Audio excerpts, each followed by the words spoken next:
2025 yılının başında sizlerin oluşturduğu hisselerle oluşturduğumuz portföyümüzün 11. ayını geride bıraktık. Zaman çok çabuk geçiyor değil mi arkadaşlar? Koskoca 11 ay geçmiş. Portföyümüzün durumunu birazdan açıklayacağım ama öncelikle ilk defa izleyen arkadaşlarımız için bu portföy nasıl oluştu ve biz nasıl bu portföye alım yapıyoruz bunu anlatmak istiyorum. Portföyümüz tamamen Ocak ayında yapmış olduğumuz anket sonucunda oluştu arkadaşlar. Yani buradaki hisseleri sizler seçtiniz, izleyicilerimiz seçti. Benimle hiçbir alakası yok. Aynı zamanda da hiçbiri yatırım tavsiyesi değildir. Portföy tamamen temettü yatırımı üzerine kurulu. Her ay 20 bin liralık bir alım gerçekleştiriyoruz ve portföyümüzde 10 tane hisse var. Bu 20 bin lirayı 10'a bölüyoruz. Her hisseden 2 bin liralık olacak şekilde her ayın rastgele zamanlarında alım yapıyoruz. Ben bu ay 21 Kasım itibariyle alım yaptım ve bu videoyu 23 Kasım'da çekiyorum. Bunun bilgisini vermek istiyorum. Fiyatlardaki değişiklik kafanızı karıştırmasın diye. Bunun yanında tabii ki aldığımız temettüler oluyor. Bu temettüleri de aynı şekilde aynı hisselere, temettü veren hisselere geri yatırdık ve bu şekilde koskoca 11 ayı bitirdik. Yani 220 bin lira toplamda bir yatırım yapmış olduk. Bunun getirisi zaman zaman çok yükseliyor, zaman zaman çok azalıyor. Farkındayım. Zorlu bir süreç, sabır gerektiren bir süreç ama bu yatırımı yapacaksak da taş gibi sabrımız olması gerekiyor. Her zaman bunu söylüyorum. Evet, kısacık böyle portföyü anlattıktan sonra şimdi geçelim bilgisayar ekranımıza. Bu ay portföyümüzde neler olmuş? Varsa toplam karımız ne? Yine varsa zararımız ne? Temettülerin son durumu ve toplam ulaştığımız hisse adetlerini hep beraber gözlemleyelim. Bakalım 23 Kasım itibariyle durumumuz neymiş? Evet arkadaşlar, ekranımızı açtık. İlk hisse olarak Tüpraş'tan başlıyoruz. Tüpraş'ta 21 Kasım günü 10 adet hisse alabilmişim. 202 lira 50 kuruştan. Bu da totalde bize 2029 liraya mal olmuş. Biliyorsunuz buradaki komisyon oranını binde 2 yapıyoruz. Ortalama olması için çok daha az komisyon ödeyen arkadaşlarımız vardır illaki. Tüpraş'a şöyle bir baktığımızda 149 liralardan başlayan maliyetimiz 151 liralara kadar biraz artmış görünüyor. Ama fiyata baktığımızda maliyetimizin aslında aşağıda kaldığını görüyorsunuz Tüpraş'ın şu andaki fiyatına göre. Buradan hemen ikinci hissemize Aksa'ya geçelim. Aksa'da da 21-11 tarihinde 193 adet hisse alabilmişiz. 10 lira 34 kuruştan. Bu da 1999 lira 61 kuruşa tekabül etmiş. Aksa'da da 12 lira 26 kuruştan başlayan maliyetimiz 10 lira 73 kuruşa kadar gerilemiş durumda. Hemen üçüncü hissemiz olan Enerjisa'ya geçelim. Enerjisa'da gördüğünüz gibi 63 liradan başlayan maliyetimiz 64 lira 64 kuruşa kadar yükselmiş. En son alımımızı 21 Kasım'da 26 adet olarak 77 liradan yapmışız. Enerjisa'da da maliyetimiz artmasına rağmen şu andaki fiyatın altında kalabilmişiz maliyet konusunda. Sırada Ereğli var. Ereğli'de de 24.82'den başlayan maliyetimiz 25.06'lara kadar yükselmiş. En son alım yaptığım tarihte yani 21 Kasım'da 82 adet alabilmişim 24 lira 24 kuruştan. Ereğli'de şu anda büyük ihtimalle maliyetimizin altında fiyatlanıyor.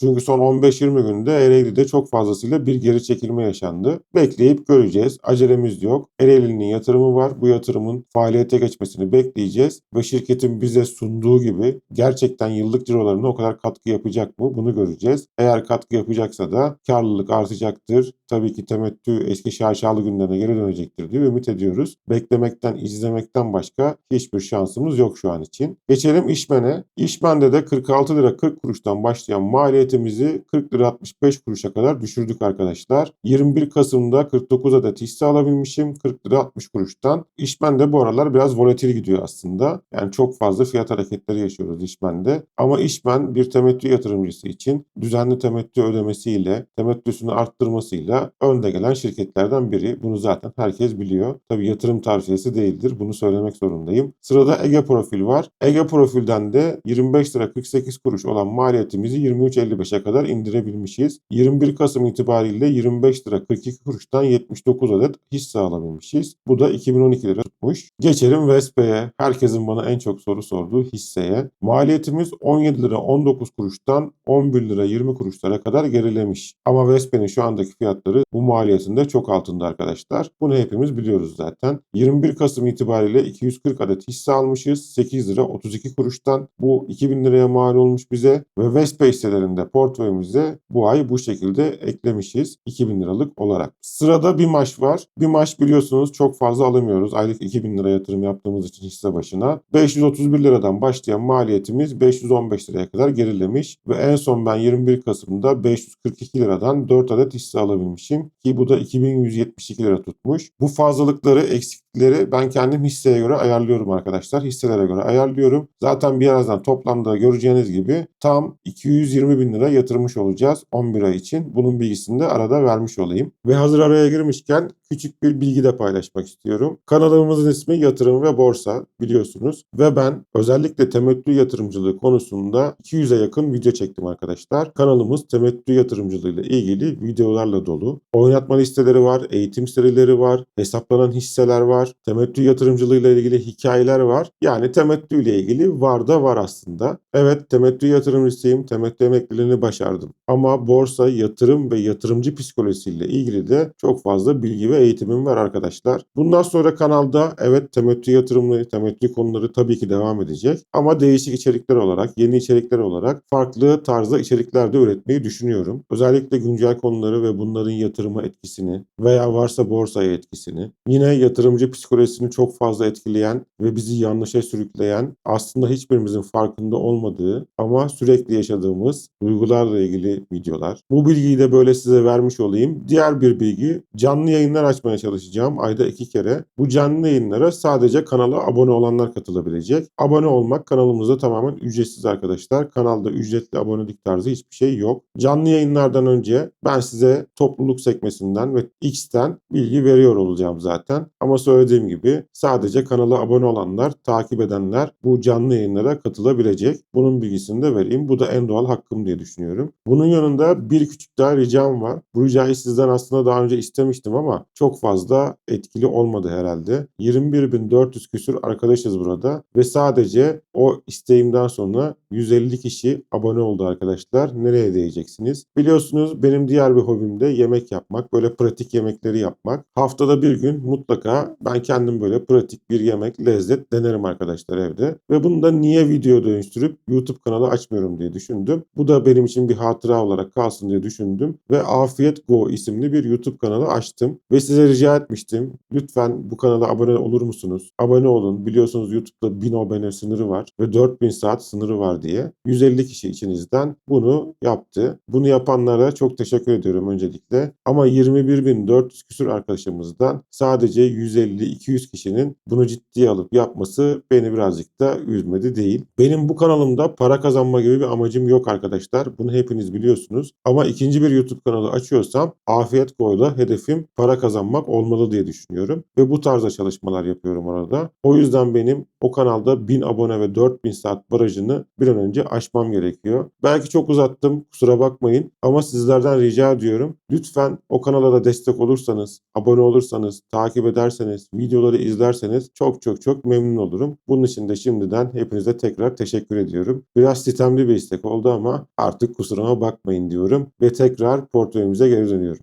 Bir maçı anlatmıştık. Bir maçtan sonra sırada Yunus'a var arkadaşlar. Yunus'a geçtiğimiz zaman da 6 lira 90 kuruş olan maliyetimiz 6 lira 26 kuruşlara kadar gerilemiş durumda. Yunus'dan 21 Kasım'da 217 adet hisse alabilmişim 9 lira 20 kuruş fiyattan. Ve geçelim son hissemiz Doğuş Otomotiv'e. Doğuş'ta 200 liradan başlayan maliyetimiz 190 lira 86 kuruşlara kadar gerilemiş. Ve 21 Kasım'da ben 11 adet hisse alabilmişim 185 liradan. Bu da 2039 lira gibi bir maliyete tekabül etmiş. Hisse alımlarımız bu şekildeydi. Hepsini tek tek sizlere gösterdim. Listemizin ana sayfasına geçelim ve portföyümüzün durumunu kontrol edelim. Ana sayfaya geçtiğimiz zaman toplam lot adetlerimiz şu şekilde. Tüpraş 152 lot, Aksa 2074, Enerjisa 344, Ereğli 881, İşmen 555 lot, Ege Profil 943, Vespe 1967, Bimaş 43, Yunsa 3485 ve Doğaş 124 lot arkadaşlar toplamda. Maliyetlerimizi zaten biraz önce söylemiştik. Ona gerek yok. Dediğim gibi bunlar 21 Kasım Cuma günü itibariyle kapanış fiyatlarıdır. Anlık fiyatlar değildir ve videoyu 23 Kasım'da çekiyorum. Kar zarar durumuna geçtiğimizde de Tüpraş'tan %33.30 gibi güzel bir kardayız şu anda. En azından Tüpraş'ta enflasyonu yakalamışız. Aksa'dan 3.5 gibi bir zararımız var. Enerjisa'dan %19.5 gibi bir karımız gözüküyor. Ereğli'de çok büyük düşüş yaşandı son zamanlarda. %3.8 zarara girdik. İşmen'de de çok küçük %0,4 kadar bir zararımız mevcut. Buradan Ege Profil'e geçiyoruz. Ege Profil'de %7,5 bir karımız ve portföyümüzü şu an için bitiren hisse olarak %25.9 zararla Vespe çıkıyor karşımıza. Bu arada şunu belirtmek istiyorum. Vespe ve Sasa ile ilgili çok fazla sorular geliyor. İkisiyle de ilgili bir video hazırlıyorum arkadaşlar. Son bilançolarına göre. Bu videoyu da yakın zamanda inşallah paylaşmayı düşünüyorum. Hazır Vespe'deyken bunun bilgisini de buradan vermiş olayım. Hem Vespe hem Sasa ile ilgili son bilançolarına göre kısa bir analiz videosu yapacağım. BİMAŞ'a geçelim. %6.4 gibi bir karımız var. Yunsa'da %43.7 gibi bir karımız mevcut. Çok güzel bir kar yakalamışız Yunsa'da. Doğuş Otomotiv'de de %2.7 gibi bir zarar mevcut. Toplam 220 bin lira para yatırmıştık. 4 bin lira temettü almıştık. Yani toplamda 224 bin lira bizim maliyetimiz var. Peki güncel tutarımız da 240.593 lira arkadaşlar. Temettülerle beraber toplam karımız 20.602 lira 23 Kasım itibariyle. Portföy ağırlıklarına bakalım biraz. Portföy ağırlığımız Tüpraş'ta 12.7, Aksa'da 8.9, Enerjisa'da %11, Ereğli'de %8.8, İşmen'de 9.3, Ege Profil'de 9, Vespe'de %6.8, BİMAŞ'ta %9.8, Yunsa'da %13.1 ve Doğuş Otomotiv'de de %9.6 portföy ağırlığımız mevcut. Bugüne kadar aldığımız temettüler toplam, bu yıl için aldığımız temettüler diyelim, toplam 4040 lira. Bu hisseler içinde daha temettü vermeyen kaldı mı? Şu an için bunu hatırlayamıyorum. Yıl sonuna kadar başka temettü verecek olan var mı? Sanki BİMAŞ vardı ama tam hatırlayamıyorum. Sizler bunu yorumlarda belirtirseniz çok memnun olurum diyorum ve buradan tekrar kameraya geçiş yapıyorum. Gördüğünüz gibi portföyümüzün Kasım ayı performansı bu. Daha doğrusu 11 aylık performansı bu. Yorumlarda çok fazla olumsuz düşünen arkadaşlarımızı görüyorum. Ya da çok fazla olumsuzluk içeren yorumlar görüyorum diyeyim. Daha doğru olur. Arkadaşlar, temettü yatırımında 11 ay hiçbir şeydir. Bakın tekrar üzerine basa basa söylüyorum. Temettü yatırımında 11 ay hiçbir şeydir. Her zaman söylediğim gibi böyle çok büyük çaplı olmayan yatırımlarda 5 yıldan sonra biz bileşik getirinin farkını çok net görmeye başlar ve anlamaya başlarız. Biliyorum yine yorumlara çok fazla Vespe ile ilgili soru gelecek. Ereğli ile ilgili soru gelecek. Hatta portföyde olmamasına rağmen Sasa ile ilgili soru gelecek. Video içinde de söylediğim gibi Vespe ve Sasa ile ilgili bir video çekeceğim. Ama şu portföydeki Vespe ile ilgili beklemekten başka yapabileceğimiz hiçbir şey yok arkadaşlar. Vespe neden etkileniyordu? Son kere açıklanayım. Vespe bir kere kurdan çok fazla etkileniyor. Neden? %70 ithalat yapan bir şirket. Bunun yanında faizden etkileniyor, finansal borçlardan etkileniyor. Yani şu anda bunlardan etkilenmeyen şirket yok ki arkadaşlar. Üzerine üstlük Vespe ithalatçı bir şirket olduğu için kurdan aşırı derecede etkileniyor. Maliyetleri yükselirken kazandığı para azalıyor. Kuru tuttukları için. Böyle bir ortamda da Vespe ve Vespe gibi şirketlerin bilançoların iyi gelmesi hayal ürünü olur. Başka hiçbir şey olamaz. Bu bir yatırım tavsiyesi mi? Asla değil. Vespe kesin mi yükselecek? Bunu hiçbirimiz bilemeyiz. Bunlar benim öngörülerim sadece. Ve tekrar söylüyorum, 11 ay temettü yatırım için hiçbir şeydir. 11 ay bir yatırım için hiçbir şeydir. Bize düşen görev nedir? Sabırla, çelik gibi bir psikolojiyle ve disiplinle bu portföye aylık alımları yapıp gerisini şirketlere ve ekonomiye bırakmaktır. Başka yapabileceğimiz hiçbir şey yoktur. Bu portföy sonuçta sanal bir portföy ama gerçekten alım yapıyormuş gibi üzerine düşüyoruz ve her ay düzenli olarak alım stratejimizi disiplinle devam ettiriyoruz. Siz de kendi portföyünüzü böyle düşünün. Sonuçta şey gibi oluyor. Ya hocam biz hisse söylemişiz. Sen oraya 10 tane hisse yazmışsın. Her ay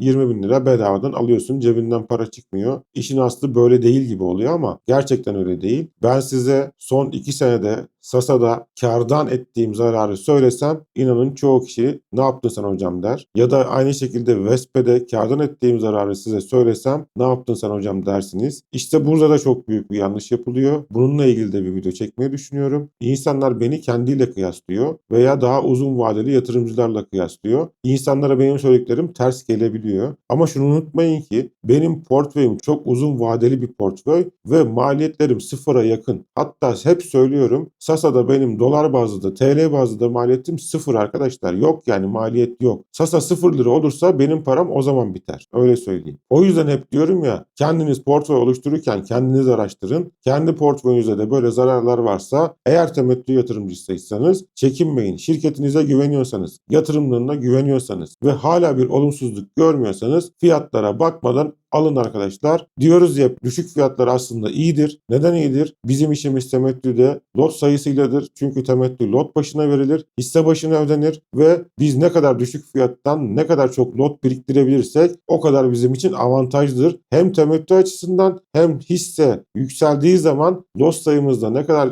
yüksekse o kadar fazla kar etmemiz açısından temettü yatırımcıları için fırsattır aslında bunlar. Her zaman bunu anlatmaya çalışıyorum ama maalesef bir türlü birçok arkadaşımızın zihnine bunu yerleştiremedim ama bir gün yerleştireceğim. O da bu portföy örneği sayesinde olacak. Buna çok fazlasıyla güvenip çok fazlasıyla inanıyorum. Ömrüm yeterse bu kanalda video çekmeye devam ettiğim sürece inşallah 5 yıl sonunda bazı şeylerin ne kadar değiştiğini hep birlikte göreceğiz. İşte o zaman bana inanmayanlara, güvenmeyenlere, kendi portföyüne güvenmeyenlere, kendine inanmayanlara diyeceğim ki bakın işte olay budur. Temettü yatırımcılığı budur diyeceğim. İnşallah o günleri de Rabbim bize nasip etsin. Bugünkü videomuz da böyleydi arkadaşlar. Portföyümüzün Kasım ayı performansını sizlerle paylaşmaya çalıştım. Bir hatam, bir kusurum olduysa affola. Beni buraya kadar izleme zahmetinde bulunduysanız çok teşekkür ederim. Bir dahaki videoda görüşmek üzere. Kalın sağlıcakla.